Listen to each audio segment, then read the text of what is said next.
Jambangan melati letak diraga. Untuk saudara, pemberian teruna. Seharian menahan lapar dahaga. Ramadan membawa jiwa sempurna. Cantik berdandan penuh bergaya. Wah. Terpikat pula si teruna desa. Bulan Ramadan, bulan yang mulia. Tambahi pahala, hindarkanlah dosa. Itu yang terbaik. Okey. Borak Tengah Lapar musim ketiga. Hari ke-12 kita berpuasa. Sama berusaha, gandakan pahala. Akhirat menanti, ganjarannya syurga. Assalamualaikum warahmatullahi wabarakatuh. Kita kembali lagi untuk Borak Tengah Lapar hari ini. Dah pun nak melangkah ke hari yang ke-12 kita bersama. Dan untuk hari ini, kita masih bersama dengan PU, Dr. Taha dan juga Dewa Artis. Ya, saya. Apa khabar? Alhamdulillah. Alhamdulillah, hari ini semakin bertenaga ya. Dr. T dan juga Dewa. Dah 12 hari puasa kan. Mantap So lah. kita dah biasakan diri. So bertenaga lah. Badan dah dilatih, dah terlatih. Dah terlatih. Betul. Pagi-pagi sahur. Alhamdulillah. Kurma 3 biji. Lepas tu minum susu. Air Zam-Zam? Air zam-zam tak jumpa lagi. Tak dapat. Order tak sampai-sampai. Oh, tak sampai-sampai ya. Jadi dah berapa, dalam 12 hari ni dah berapa kali pergi ke Bazar Ramadan, Dr. T? Saya kalau boleh saya pergi hari-hari. Cuma saya tak spend time lama sangat lah. Okey. Mungkin dalam sejam dah balik dah. Makanan yang kalau pergi bazar je mesti Dr. T beli. Apa dia? Apa-apa kuih yang berwarna hijau. Seri muka, ketayak, kuih cara, apalah bengkang warna hijau tu. Saya memang suka kuih yang warna hijau, yang ada perisa pandan-pandan. Bukan sebab ada petua-petua rahsia bukan, Doktor? Mungkin juga kita mungkin tak tahu. juga. Macam Dewa pula, biasa kalau ke bazar tu kuih apa yang ataupun makanan yang mesti beli bawa balik? Okey, yang pertama sekali lah saya akan beli tepung pelita. Kalau orang Perak panggil limeh. Limeh.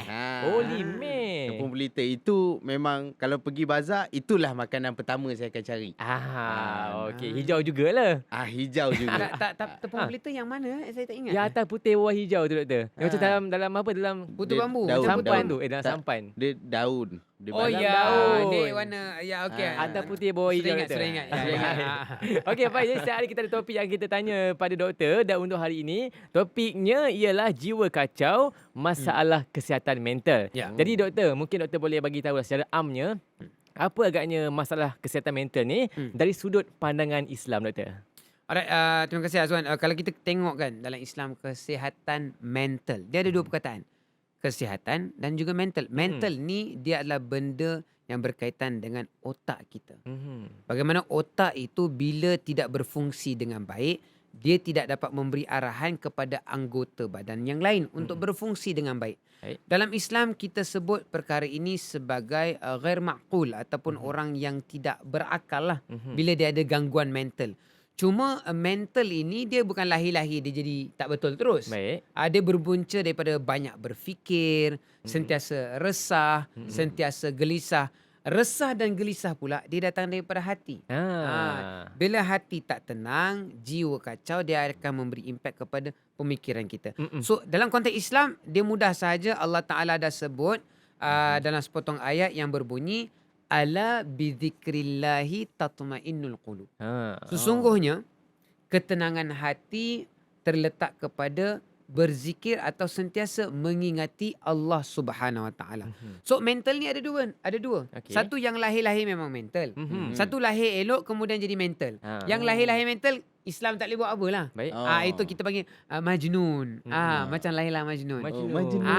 Yang kita nak bincang sekarang ni ataupun dalam episod ni lah adalah yang lahir elok kemudian jadi mental. So untuk elak benda-benda itu kena sentiasa berzikir, mengingati Allah, kerana barulah dengan itu hati kita tenang dan dia tidak akan memberi impak kepada mental kita. Macam mana? Okey, kira lahir normal. Lahir normal. Lepas tu ada masalah mental. Kan? Macam mana benda tu boleh berlaku? Kalau dalam pandangan Islam mungkin ada ke? Dalam pandangan doktor ya.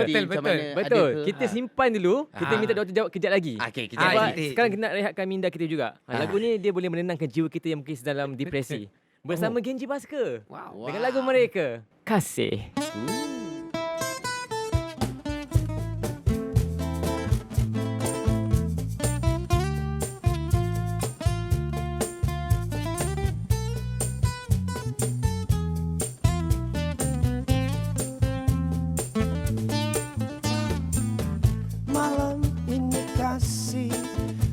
ingat aku padamu, seakan kau hadir di sisi menemaniku. Ku yakinkan diri agar tiada sepi. Ku lewat, kau hadir di dalam mimpiku. Seandainya mungkin ku mampu terbang ke awan, detik ini jua ku akan melayang ke sana. Kan ku bawa pulang dirimu yang selalu ku sayang. Bersama berdua kita bahagia. Kasih, dengarlah hatiku berkata, aku cinta kepada dirimu sayang. Kasih, percayalah kepada diriku. Hidup matiku hanya untukmu.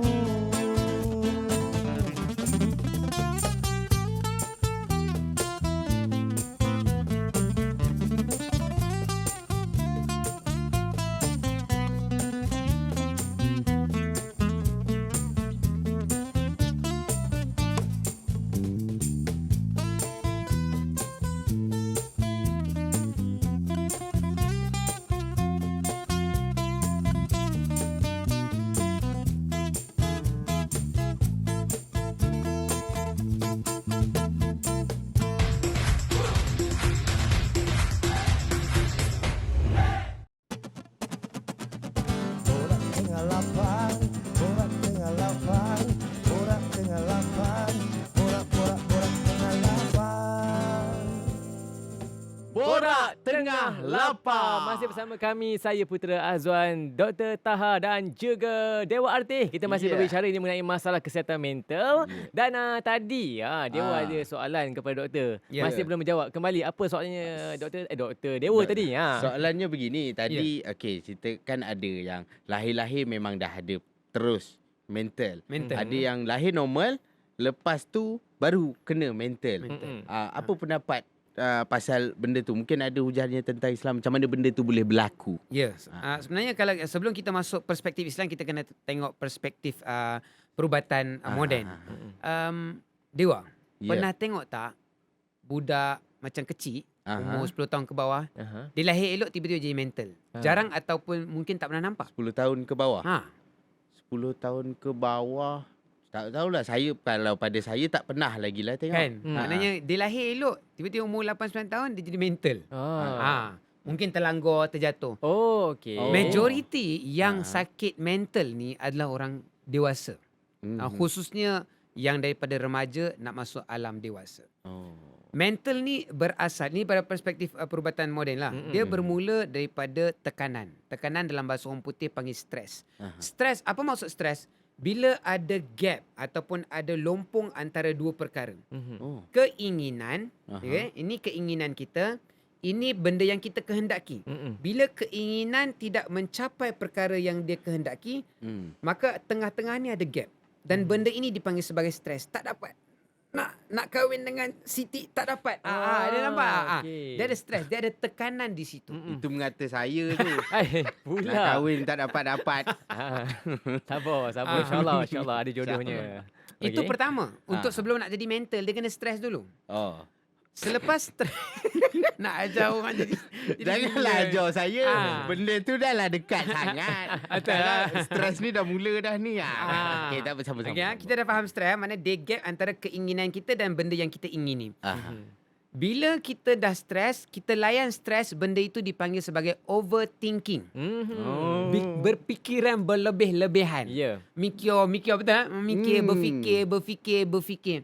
Bila kita sentiasa berfikir segala kekuatan badan kita akan beri fokus kepada benda negatif. Bila kita sentiasa nampak benda negatif, benda positif dah nampak.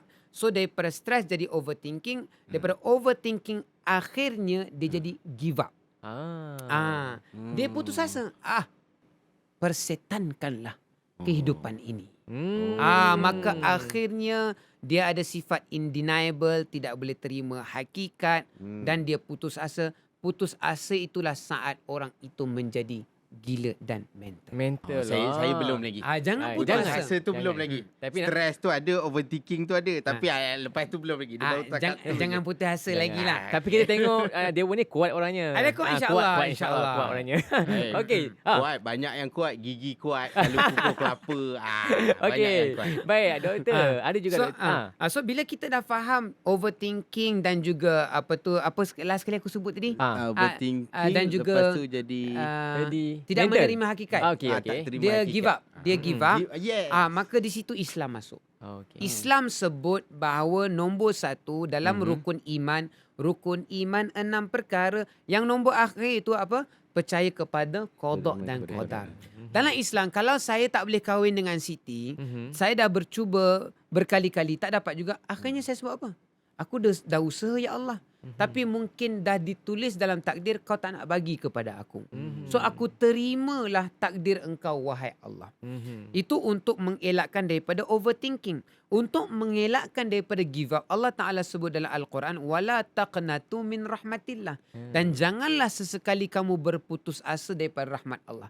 Kita sebagai orang Islam, kita yakin Allah tak bagi kat dunia, Allah akan bagi dekat akhirat. Dunia tak dapat, kehidupan dunia sementara. Akhirat selama-lamanya. Sini tak dapat satu tak apa, akhirat Allah Ta'ala bagi beribu. Ganda-ganda. Wow. Ada yang putih, ada yang tinggi, ada yang macam-macam lah. Dek fikiran akal sahaja yang menghalang bayangan tersebut. Jadi kemudian Allah Subhanahu Wa Taala berfirman dalam satu lagi ayat Al-Quran, kalau kita diuji, kalau kita nak sesuatu tapi tak dapat, Allah meletakkan sesuatu perkara bersesuaian dengan kita. Mungkin Siti ini tidak terbaik untuk kita. Siti baik untuk Azwan. Jadi janganlah kita dendam ataupun dengki bila Azwan yang dapat Siti. Sebaik nama dia bukan Siti. Kenapa? Allah mungkin tetapkan untuk kita adalah Sarah. Sarah. Mungkin Sarah dari segi fizikalnya tak menarik, tapi hatinya, budi pekertinya sesuai dengan kita. Itu menerima takdir rukun iman yang ke-6. Mesti qada dan qadar itu Allah Ta'ala dah letakkan sebagai garis panduan kehidupan kita. InsyaAllah. Sarah tu mungkin orang Scotland. Sebab nama Sarah tu biasa dekat Scotland banyak dia. Ke Scotland kita sekejap lagi.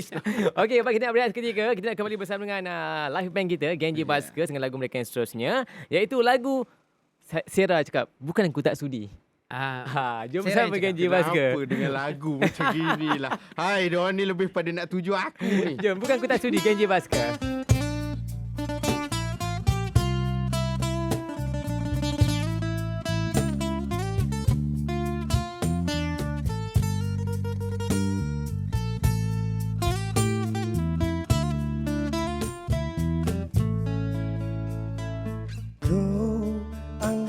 Semalam satu kenangan yang suram, bila cinta kita putus di jalan. Ku harapkan impian menjadi kenyataan, namun aku kecewa.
Borak Tengah Lapar. Masih bersama saya Putra Azwan, PU Dr. Taha dan juga Dewa Artis. Kita masih berbicara mengenai jiwa kacau, masalah kesihatan mental. Tapi sebelum kita nak bersama dengan doktor untuk soalan yang seterusnya, ada trivia nak kongsikan ni. Di mana pihak kerajaan, swasta ataupun individu di Malaysia ni sebenarnya amat cakna tau dengan keperluan untuk menangani isu kesihatan mental. Antara yang dilakukan, ada kempen program rakan muda Comfort Room, Kementerian Belia dan Sukan. Juga ada program ekspresi anak remaja Lestari ataupun Pearl. Dan juga talian bantuan sokongan psikososial dan juga pelan strategik kesihatan mental kebangsaan Kementerian Kesihatan Malaysia. Itu antara kempen-kempen yang dilakukan untuk menangani masalah kesihatan mental ni. Ada Dewa, kempennya. Saya baru tahu benda ni. Sama lah kita. Tu yang kita bagi trivia tu. Bolehlah pergi ni kakak. Kenapa pula? Sajalah. Sajalah. Nak pergi, kita nak Awak tahu. nak cari jodoh? Tak adalah apa itu. Okey, baik. Dewa. Okey, kita sambung ke topik kita, jiwa kacau, masalah kesihatan mental. Jadi saya nak tanyalah kepada doktor lah kan. Pandangan agama dan gaya hidup di zaman ini turut jadi faktor terjadinya jiwa kacau ni. Ya. Okey, tengok macam mana jalan raya misalnya ada bawa kereta kan, lawan arah. Ya. Lepas itu ada yang kira pandu secara berbahaya. Ada yang orang kata apa, road bully. Bully dia betul garang tu. lah. Saya baru kena itu hari. Bahaya tu. Kemek kereta saya. La ilaha illallah. Macam-macam lagi lah ada kan. Okey. Pandangan doktor lah tentang isu pasal benda ni. Pandangan agama dan gaya hidup macam ni. Apa pandangan Pandangan doktor. Apa aku punya ayat ni? Bila kita sebutkan sebagai rumusan kan, road bully ataupun suka cepat marah, suka mengata orang, ini semua adalah simptom ataupun tanda orang itu mentalnya lemah. Lemah. Bukan saya cakap, Nabi SAW bersabda, orang yang kuat bukan orang yang boleh menjatuhkan pihak lawan dalam gelanggang. No. Orang yang kuat adalah orang yang boleh mengawal marahnya tatkala dia beremosi. Itu orang kuat. Okey. So, bagi saya, orang yang road rage, tak tiba kita. Dia lemah, dia tak boleh kontrol dia punya emosi. Okey. Jadi dalam konteks ini, bila kita nak marah, kita kena ada satu sifat yang dikatakan sebagai sabar. Tapi you tak boleh je cakap, sabarlah. Tak boleh. Sabar ni mesti ada pautan dia. Apa maksud pautan? Kalau aku bersabar, aku dapat apa? Nombor satu, confirm dapat pahala. Betul. Kalau aku marah, aku dapat apa? Marah ni kalau tak dapat dosa, tak salah sebab awak mencarut, awak menyakiti hati orang lain.